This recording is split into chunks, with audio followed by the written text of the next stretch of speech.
Mon nom est Florence Piron, professeure au département d'information et de communication de l'Université Laval.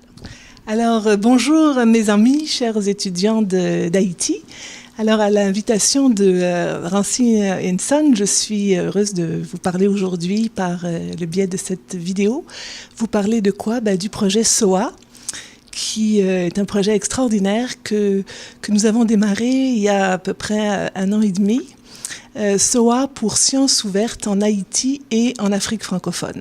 Alors, c'est un projet de recherche-action qui vise à la fois à agir, donc notamment à introduire la science ouverte en Haïti et en Afrique francophone, mais aussi à faire de la recherche, et notamment à comprendre ce qui pourrait freiner cette introduction de la science ouverte en Haïti et en Afrique francophone. Alors, pourquoi Haïti et l'Afrique francophone? Le projet, dans le fond, a germé en moi à la suite de mes enseignements en Haïti, quand je me suis rendu compte que les étudiants haïtiens que j'ai rencontrés dans le programme de mémoire Histoire, Mémoire, Patrimoine, programme de master, n'avaient pas une conscience, dans le fond, de tout ce qu'ils pouvaient aller chercher sur le web scientifique en libre accès. Pour eux, si une ressource n'était pas à la bibliothèque imprimée, ils avaient accès à aucune ressource scientifique. Et là, je me suis dit, je me bats pour le libre accès, justement pour des étudiants comme les étudiants haïtiens, dont les bibliothèques ne sont pas abonnées à des revues. Et donc, j'ai été vraiment impressionnée du fait qu'ils ne connaissaient pas, dans le fond, ces ressources-là. Et donc, lors de ma 3e ou 4e visite, j'ai ajouté à mon séminaire habituel, qui était sur la démocratie, une séance sur la science ouverte, et notamment le logiciel Zotero. Et là, les étudiants étaient tellement contents et émerveillés, je me suis dit, là, il y a quelque chose que je peux vraiment apporter à Haïti. Pourquoi l'Afrique? Parce que quand j'étais moi-même étudiante de maîtrise, j'ai eu l'occasion de faire un projet de recherche sur les femmes en Afrique et la valorisation des savoirs des femmes, des savoirs locaux. Et je m'étais juré que je reviendrais un jour en Afrique avec un projet qui a du sens, un projet qui vise vraiment l'empowerment, la capacitation des personnes, pas un projet de développement occidental habituel. Et donc, et en même temps, j'ai remarqué des ressemblances entre l'université en Haïti, l'université africaine. J'ai vu le modèle postcolonial hérité du modèle français. Et je me suis dit qu'il y a probablement beaucoup de similitudes entre ce que vivent les universités africaines et les universités haïtiennes. Et donc, j'ai décidé de tout mettre ensemble, carrément, en me disant, on verra bien où ça prendra, quelle forme ça prendra. Et j'avais aussi l'idée que ce serait important que Haïti se tourne de plus en plus vers l'Afrique, plutôt que toujours prendre la France comme référence. L'idée là, des relations interculturelles, internationales entre Haïti et les pays d'Afrique francophone me plaisait. Et donc voilà, on a fait une demande de subvention avec Madame Diouf comme co-chercheur au Sénégal, et on a eu donc une petite subvention, pas beaucoup d'argent, juste de quoi engager quelques assistants de recherche pour lancer ce projet SOA qui vise 5 objectifs.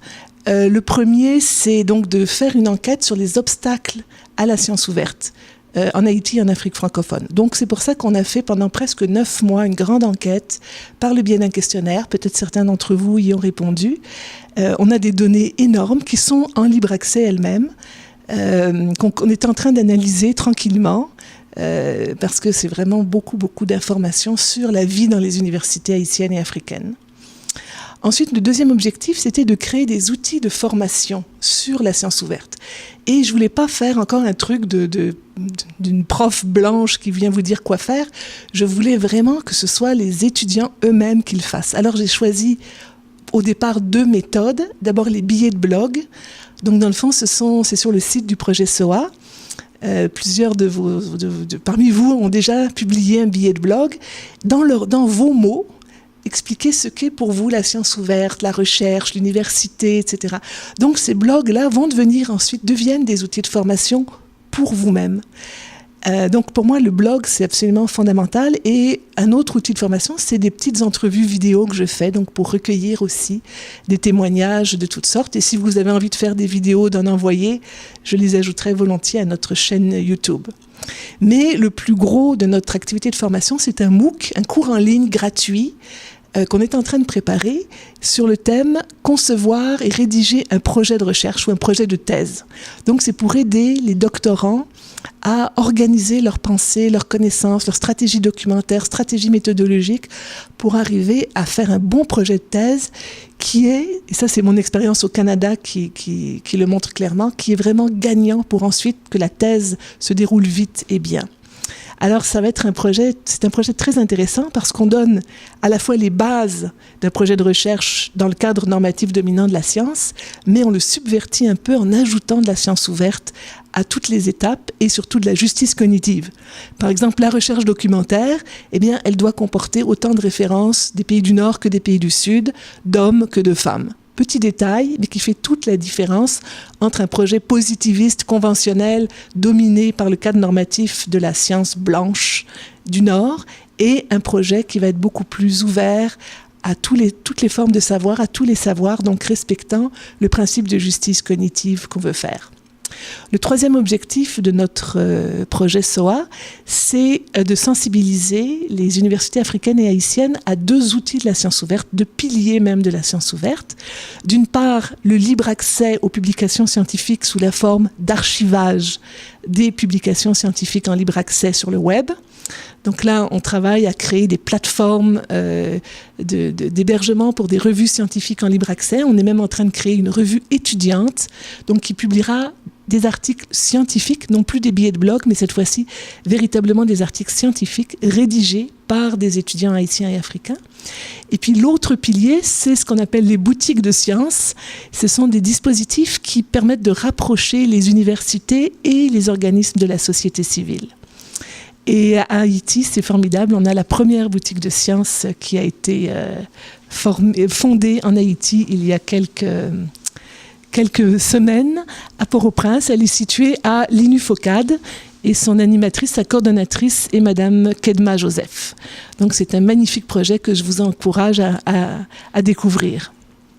Le quatrième objectif, c'est de créer un grand réseau.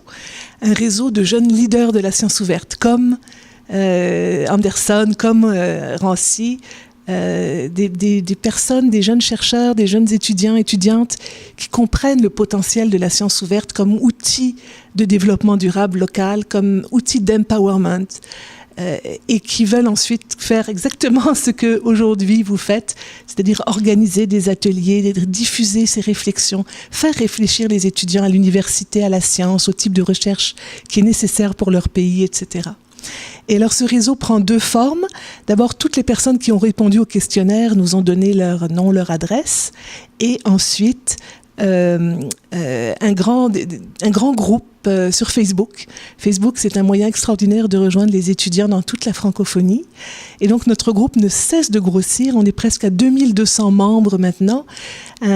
Donc, un groupe Facebook sur un sujet très pointu qui est la science ouverte, dans lequel on partage toutes sortes d'informations sur plein de sujets et dans lequel de vraies amitiés internationales sont nées entre des chercheurs au Niger, au Tchad, en Haïti, au Mali, etc., autour du thème de la science ouverte et de la recherche.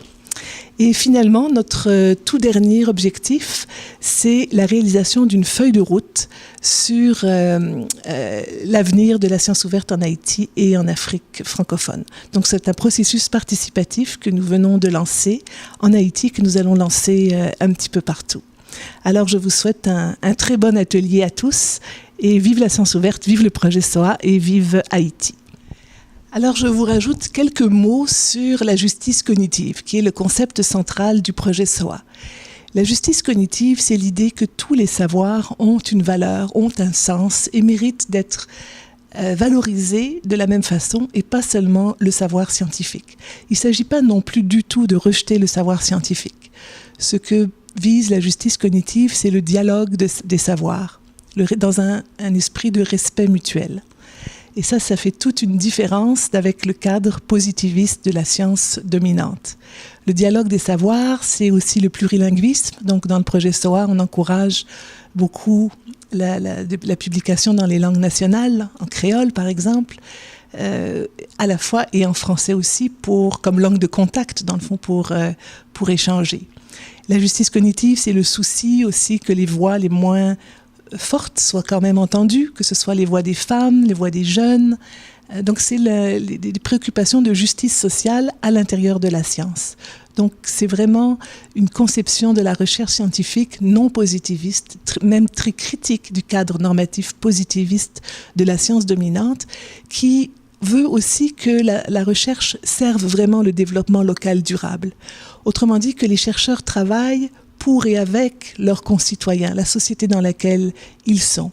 Que quand ils réfléchissent à un sujet de recherche, ils en parlent aux acteurs qui sont concernés, que ce soit nourri dans un dialogue, une autre forme de dialogue entre les chercheurs et les citoyens. Et la justice cognitive, c'est aussi les références, les traditions de savoir qui doivent être multiples, pas seulement toujours référées à des hommes blancs d'un certain âge, qu'ils soient francophones ou anglophones, mais de varier les sources d'informations, etc. Et c'est aussi diffuser la recherche partout dans la société. Donc, pas se limiter à écrire des articles scientifiques, ce qu'on apprend d'habitude aux doctorants, mais aussi inciter les chercheurs, les étudiants à bloguer, à tweeter, à utiliser Facebook, toutes sortes de moyens pour diffuser la connaissance, à vulgariser, à faire utiliser des moyens artistiques pour transférer, pour communiquer des idées, etc. Donc c'est la science ouverte à la pluralité des façons de penser, de faire, de réfléchir à la science. Tout ça, ça fait partie de la justice cognitive. L'injustice cognitive, c'est quand une seule forme de savoir domine et exclut et méprise les autres. Alors dans le projet SOA, nous pensons que plus de justice cognitive contribuera à plus d'égalité dans le monde, notamment entre le Nord et le Sud, entre les hommes et les femmes, entre les jeunes et les moins jeunes. Donc c'est un projet de recherche engagé que nous faisons avec beaucoup de bonheur et aussi avec beaucoup d'amitié, beaucoup de liens qui se créent entre les personnes. C'est une science qui n'est pas désincarnée et froide, mais au contraire chaleureuse.